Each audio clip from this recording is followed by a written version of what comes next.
Vamos em frente. Então, agora falando sobre o Vicente, né? Hoje eu vou antecipar a novela das 8 para as 18h30, pessoal. Olha aqui o enredo. Então, o André Luiz conhece o Vicente, né? Dentro desse centro de mensageiros.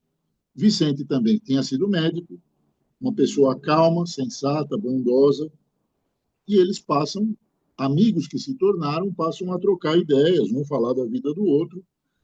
E o Vicente conta que se casou e teve 2 filhos, mais um irmão seu, advogado. Vocês podem ver, onde tem problema, tem advogado. Geralmente é para causar o problema, não é para resolver. Não é? Deixa para lá, senão daqui a pouco aparece o STF aqui para me buscar. Né? Bom, o Vicente tinha lá um irmão, advogado, que foi morar na casa dele porque estava numa situação difícil de transição de vida, o irmão o acolheu. Olha a situação. Vicente abriu a porta da casa dele para o irmão advogado vir morar numa situação de necessidade. O irmão do Vicente, o doutor, gostou tanto da casa do Vicente que já ficou com a esposa do Vicente. E aí a esposa do Vicente largou o Vicente para ficar com o irmão dele, né? Pior, organizaram como matar o Vicente, para ela ficar viúva e ele poder casar com a viúva. Mas o Vicente, e aí são os valores do coração, ele conta isso de coração leve para o André Luiz, fala, nunca pensei em me vingar, porque o mal é uma simples consequência da ignorância e nada mais. Um dia eles vão aprender. Olha que aula! Então, esse aqui já está lá no capítulo 4, né? O causo do Vicente. Aí, depois, no capítulo 5 e 6, eles vão ter uma instrução de um instrutor chamado Telésforo, né? E o Telésforo usa essa primeira reunião para falar de médiuns fracassados como tema, né? E ele vai lá discutindo. Muitos trabalhadores partem do nosso lar em turmas de trabalho educativo, mas poucos alcançam os resultados que pretendiam alcançar, inclusive no campo da mediunidade e da doutrinação. E ele fala aqui na palestra: a Terra é grande oficina redentora e não um vale tenebroso destinado a quedas lamentáveis. E aí diz as razões nessa palestra, né? Quem quiser mais é só abrir lá, capítulo 6, né? Advertências profundas, onde o Telésforo está dizendo onde que o pessoal que foi bem preparado, que mostrou boa vontade, docilidade, se comprometeu, quando reencarna, onde que é o tropeço. E ele relaciona desvios sexuais, tirania doméstica, vaidade, preguiça e um outro ponto, a prática da doutrinação para exportação e não para uso próprio. Não dá para esquecer e deixar passar isso em branco. A vida cobra. Você está na frente de uma equipe, pode ser de uma, de duas pessoas, falando de Jesus, falando de superação. Se você não viveu aquilo que você está falando, e você está aconselhando alguém com a melhor das boas vontades, cedo ou tarde a vida vai te cobrar, provar aquilo que você está recomendando para o outro. Então, me parece uma coisa minimamente de bom senso que a gente aceite, processe tudo que a vida pessoal exibe para nós aí, como oportunidades redentoras de melhoria, de renovação, de progresso, porque aí quando você for passar para alguém, você vai estar falando com conhecimento de causa. Acho que todo mundo que já foi pegar um evangelho em alguma assistência aí, numa exposição, pô, expositor fica lendo o negócio e não olha nem para o olho de quem está, pô, artista de teatro mambembe. Você tem que falar de Jesus usando a verdade como vetor e não uma interpretação como se fosse de um papel de quem trabalha no teatro, correto? Aí, dar o exemplo. Falei que hoje está rico de fofoca aqui o negócio, então vamos lá sobre o. Já falamos da vida do Vicente, agora é o Otávio. Otávio, após 30 anos de preparação lá no nosso lar, reencarnou saudável e com mediunidade voltada para consolar as criaturas. Ele deveria se manter solteiro e amparar seus amigos, né, que o ajudaram no nosso lar. Quer dizer, ele desceu para a Terra para, através da mediunidade, veicular mensagens e auxílio daqueles que ele conheceu no nosso lar, tá certo? 30 anos de preparo. Só que quando voltou para a Terra, com 19 anos de idade, ele já começou a abusar das faculdades mediúnicas. Ficou órfão de pai, desamparou a espiritualidade, se casou porque ele resolveu casar com a moça, não que a moça quisesse casar com ele, teve um filho e aí deu brecha para que a esposa e o filho se tornassem obsessores em vida dele. Mas por quê? Tudo começou com ele. Aí ele começou a se vitimizar, pô, minha esposa é difícil, meu filho é difícil, mas foi ele que começou aí. Ele desenvolveu o alcoolismo,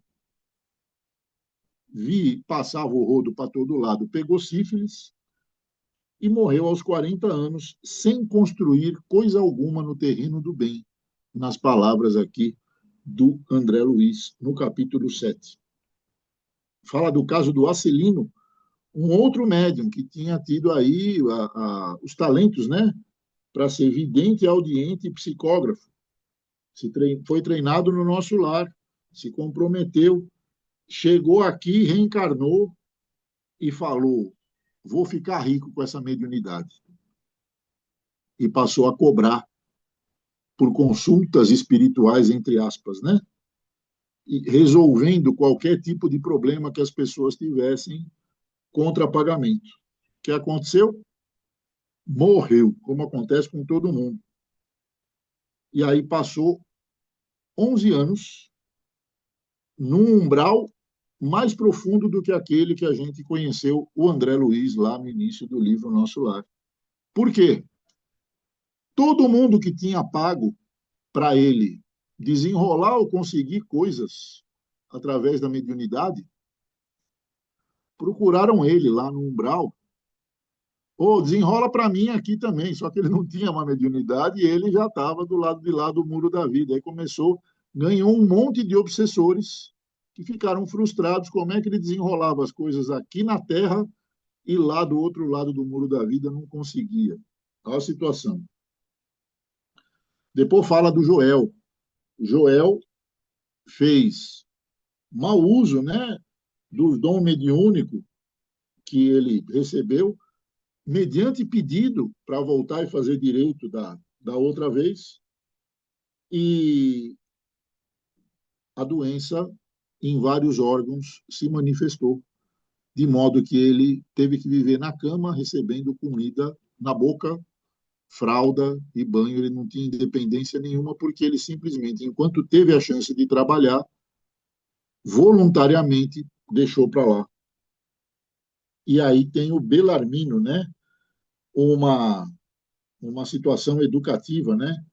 A doutrinação, o evangelho, né? Que a gente é convidado a divulgar na doutrina espírita, o tema, né? E mostra esse Belarmino como um médium doutrinador exigente, mandão, vaidoso de que sabia mais do que todo mundo, desconfiado dos companheiros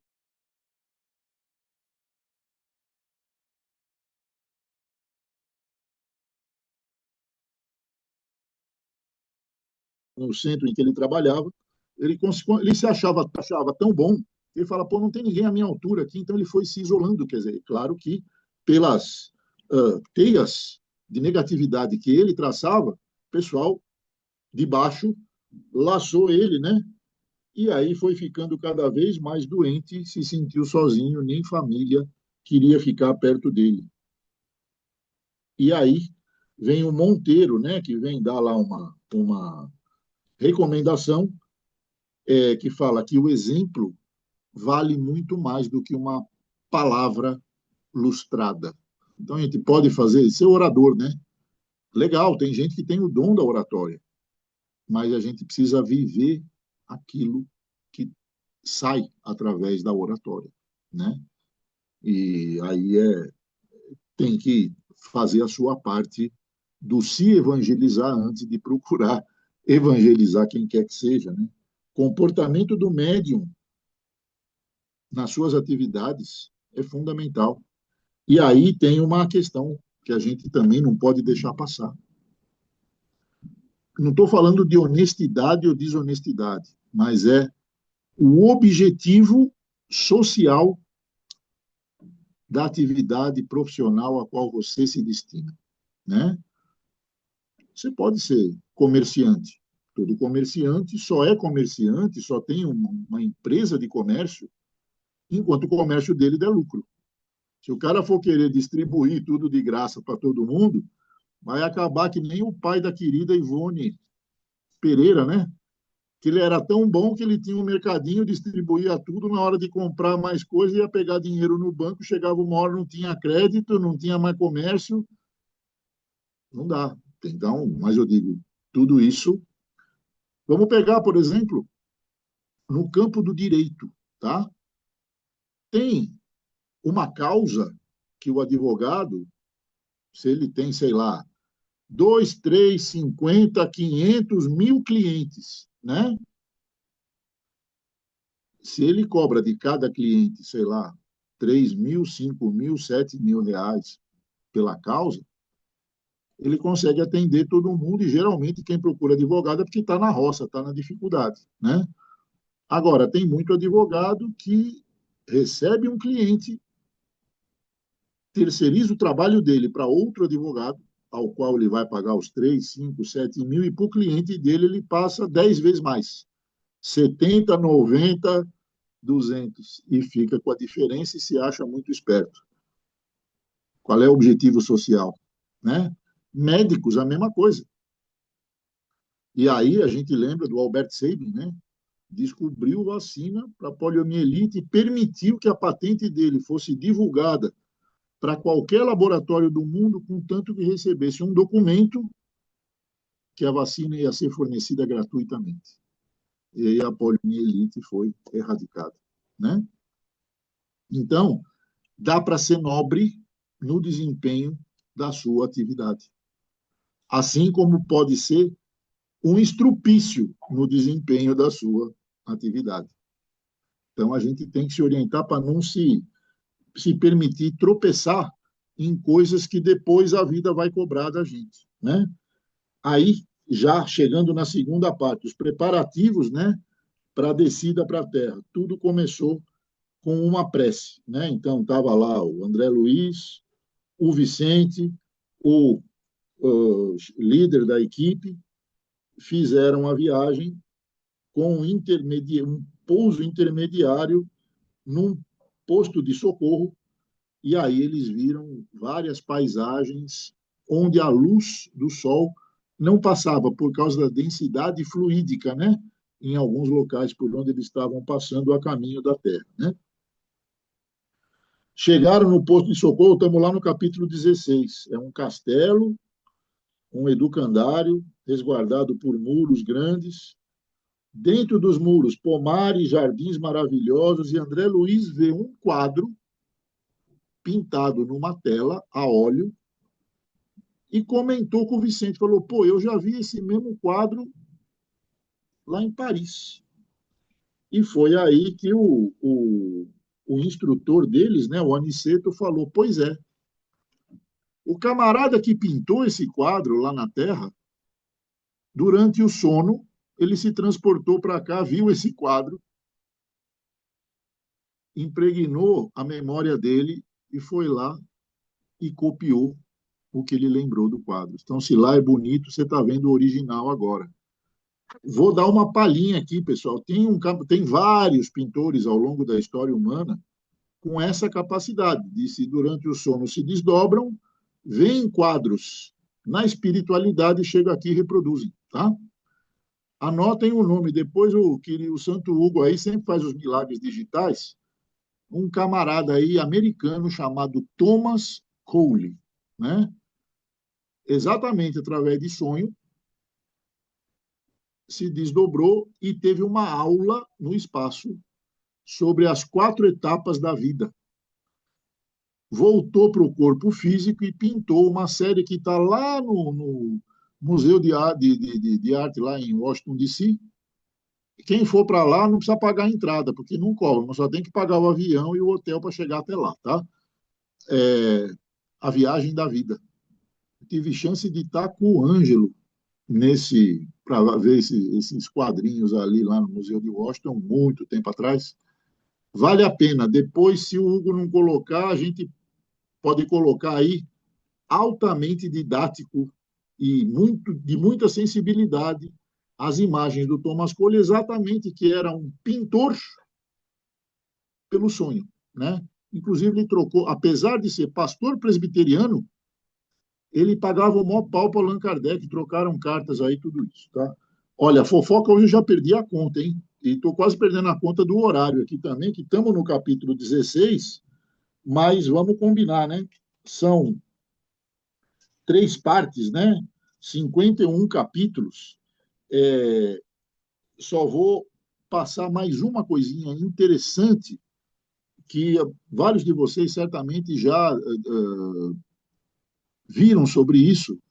Um tipo de mediunidade que era praticado na antiguidade, mas é uma coisa de espíritos acima de um patamar moral, inclusive civilizações antigas, entre elas os egípcios, a mediunidade da cura através do sopro, que está aqui no capítulo 19. Então, lá na expedição, Aniceto mostrou para o Vicente e para o André Luiz, que eram médicos, né? O eletromagnetismo que se transfere quando se fluidifica o ar que sai da boca impulsionado pelos pulmões devidamente magnetizados. Então, ele esclarece sobre o passe do sopro curador, onde quem é treinado para isso se exercitou longamente, adquirindo experiências muitas vezes a alto custo, porque são almas selecionadas, que aqueles assim chamados infalíveis, que não vão se perder nas torpezas do mundo, recebem esse dom da cura através do sopro, né? É imprescindível para esse tipo de mediunidade a pureza da boca, quer dizer, não falar bobagem, não falar mentira, né? E a santidade das intenções. Então, a esmagadora maioria, né, da humanidade já fica fora, né? Quem é que só fala do outro elogiando, né?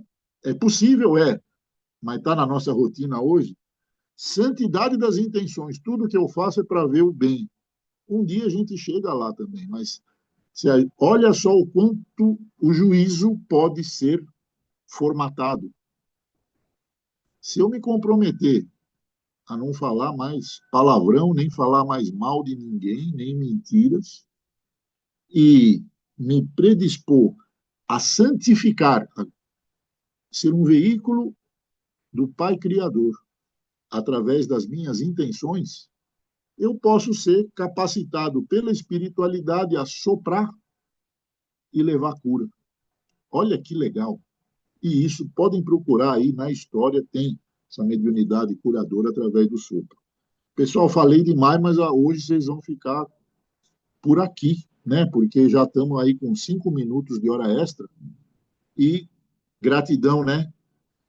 Pela, pelo acompanhamento, pela paciência, pela confiança, né?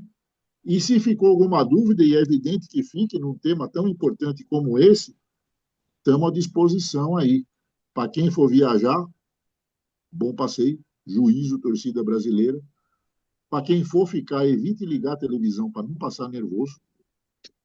Já estou vendo que apareceu as 4 telas do Thomas Cole. Ó, vocês não desafiem o Hugão, porque coisa é santificado. Ele tem selo do Vaticano aí no atestado né, no RG espiritual dele.